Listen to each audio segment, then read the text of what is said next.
ଆପଣ ସକାଳୁ ଉଠୁଛନ୍ତି କିନ୍ତୁ ସେ ଫ୍ରେଶନେସ୍ ନାହିଁ। ଦିନ ଆରମ୍ଭ ହେବା ପୂର୍ବରୁ ଟେନସନ୍ର ଆରମ୍ଭ ହୋଇଯାଉଛି।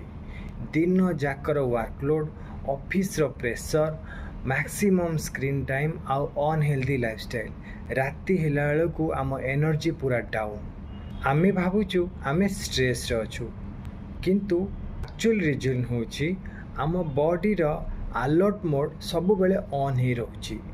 ଆଗକାଳର ଲୋକମାନେ ଟେନସନ୍ କ'ଣ ଜାଣିନଥିଲେ, ଏନ୍ଜାଇଟି ନାଁ ଶୁଣି ବି ନଥିବେ, କିନ୍ତୁ ସେମାନେ ଏତେ ଫ୍ରେଶ୍ କେମିତି ରହୁଥିଲେ?